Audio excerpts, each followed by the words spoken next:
ऊपर से नीचे देखने पर ही अवनमन बनता है। अवनमन मतलब कि नमन करना, नमन ऐसे करते हैं नीचे देखकर, झुककर करते हैं, ऐसे तो नहीं करते। ऐसे में क्या बनेगा आपका उन्नयन कोण बनेगा। लेकिन अवनमन बनाने के लिए हमें क्या चाहिए स्टूडेंट आप। नमस्कार साथियों, स्वागत है आप सभी का आपके अपने चैनल डीसी मैथ्स पाटन पे। जैसा कि आप जानते हैं हम देख रहे हैं आपके क्लास 10th मैथ्स का सोल्यूशन, आपका chapter number 10 height and distance का सोल्यूशन। पिछले वीडियो लेक्चर्स की बात की जाए तो वहाँ पे हमने उन्नयन कोण, एंगल ऑफ एलिवेशन पर बेस्ड जो क्वेश्चन थे उसको कवर कर लिया है। आज आगे बढ़ते हुए हम एग्जाम्पल नंबर 7 से स्टार्ट कर रहे हैं अवनमन कोण पर आधारित प्रश्नों को। क्या होता है उन्नयन कोण, क्या होता है अवनमन कोण, अगर आप नहीं जानते तो जाइए हमारे वीडियो लेक्चर नंबर 1 को देख लीजिए स्टूडेंट। वहाँ पे हमने पूरी बातें की हैं और सभी क्वेश्चन को हमने उन्नयन कोण पर आधारित प्रश्नों को हल किया है। चलिए देखते हैं हम एग्जाम्पल नंबर 7। और जैसा कि आप जानते ही हैं ये जो सोल्यूशन है हम प्रोवाइड करते हैं मेनली आपके सीजी बोर्ड क्लास 10th के लिए। बट अगर आप एनसीईआरटी से भी हैं फिर भी आप हमारे वीडियो लेक्चर्स को देख सकते हैं, क्योंकि लगभग बहुत सारे क्वेश्चन हैं जो दोनों में ही सेम हैं। तो आइए स्टूडेंट बढ़ते हैं आगे।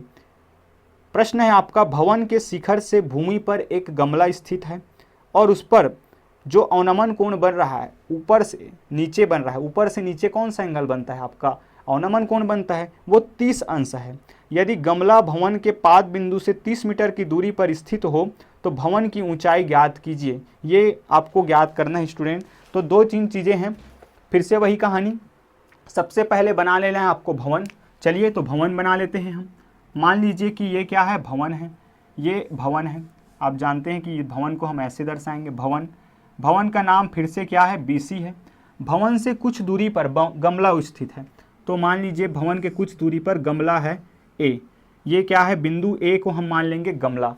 अब और क्या क्या बातें दी गई हैं उसको थोड़ा देख लेते हैं कि अवनमन कोण जो है स्टूडेंट कितना बन रहा है इसके शिखर के साथ। बिंदु ए, गमला और ये शिखर, इसके साथ जो अवनमन कोण बन रहा है वो कितना है, 30 अंश का। मैं बताऊंगा कि अवनमन कोण कैसे बनता है। तो और भवन, गमला और भवन के जो बीच की दूरी है वो कितना है, 30 मीटर है। इस आधार पर आपको भवन की ऊंचाई ज्ञात करना है। तो लिख देते हैं ये 30 मीटर, 30 मीटर। अब मैंने बताया था कि ये क्या होता है आपका क्षैतिज, लेकिन क्षैतिज ऊपर नहीं है और ऊपर से नीचे देखने पर ही अवनमन बनता है। अवनमन मतलब कि नमन करना, नमन ऐसे करते हैं नीचे देखकर, झुककर करते हैं, ऐसे तो नहीं करते। ऐसे में क्या बनेगा आपका उन्नयन कोण बनेगा। लेकिन अवनमन बनाने के लिए हमें क्या चाहिए स्टूडेंट, आपको चाहिए सबसे पहले एक क्षैतिज रेखा चाहिए। तो आप क्या कर लेंगे, काल्पनिक क्षैतिज रेखा बना लेंगे इस तरीके से, जिसको मैं नाम दे देता हूँ एक्स। और यहाँ पे हम जानते हैं कि क्षैतिज रेखा और दृष्टि रेखा के बीच यहाँ पे अगर एंगल बनेगा तो वो क्या कहलाएगा, आपका अवनमन कोण कहलाएगा। और अवनमन कोण का मान कितना दिया गया है, 30 अंश दिया गया है, 30 अंश दिया गया है। ये हो गया। चलिए आइए देखते हैं क्या क्या बातें हम ले रहे हैं उसको ज़रा लिख लेते हैं कि माना कि बीसी भवन है व बिंदु ए क्या है आपका, गमला है। बिंदु ए गमला है।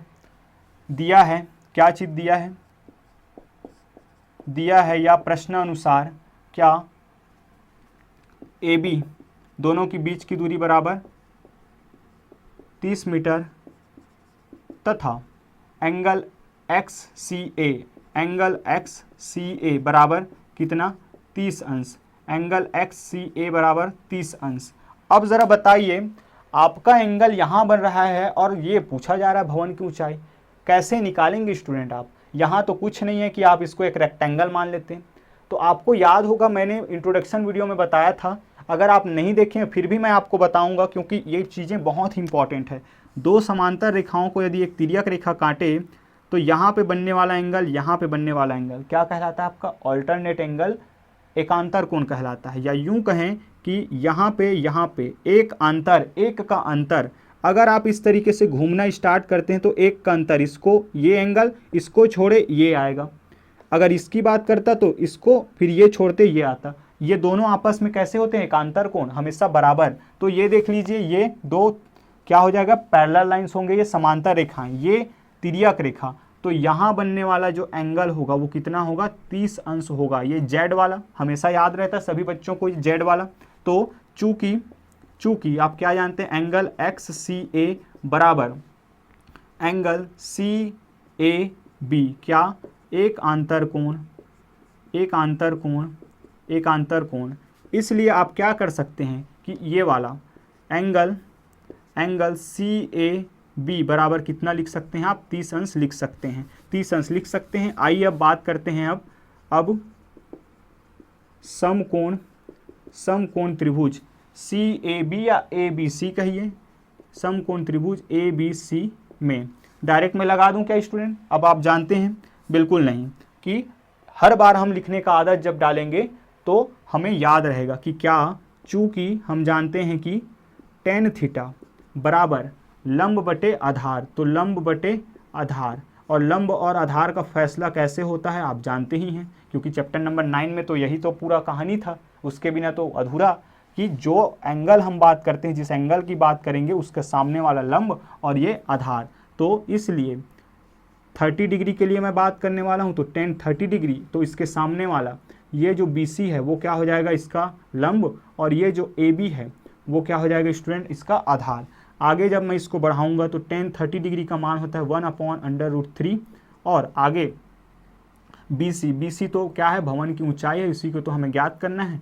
AB है आपका 30, AB है क्या आपका 30।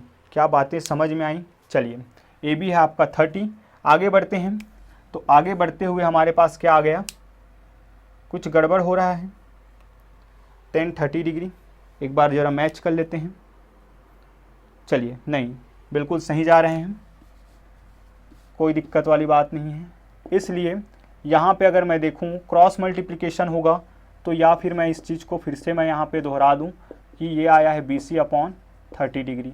आगे देखते हैं, क्रॉस मल्टीप्लाई करेंगे तो क्या आ जाएगा, √3 इंटू BC बराबर 30 का गुना इससे करेंगे तो ये आ जाएगा 30।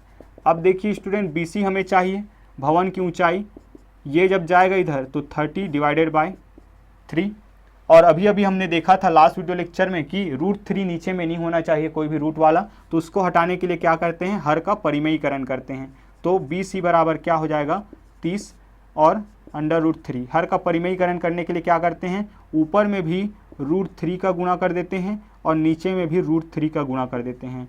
तो यहाँ पे आप लिखेंगे हर का परिमेयीकरण करने पर, हर का परिमेयीकरण करने पर। अब आप जानते हैं दो रूट वाले संख्या अगर आपस में मल्टीप्लाई होता है तो क्या मिलता है हमें, जो अंदर वाली संख्या है वही। तो BC बराबर हो जाएगा 30 वर्गमूल 3/3, इससे ये कैंसिल होगा तो आपको मिलेगा BC बराबर 10 वर्गमूल 3।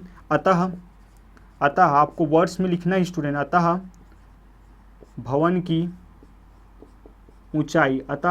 ऊंचाई बराबर कितना, 10 वर्गमूल 3 मीटर, 10 वर्गमूल 3 मीटर, ये आपको लिखना है, यही आपका आंसर है। आई होप आप लोगों को चीज़ें समझ में आई होंगी। इसके बाद का जो है स्टूडेंट क्वेश्चन बहुत ही ज़्यादा इंपॉर्टेंट है, आइए देखते हैं बड़े ही आराम से, बहुत ज़्यादा इंपॉर्टेंट। सो आप समझ ही गए होंगे इतने बार अगर मैं इसको आपको बोल रहा हूँ तो। सो चलिए बढ़ते हैं आगे और देखते हैं इसके आगे वाले एग्जाम्पल नंबर 8 को।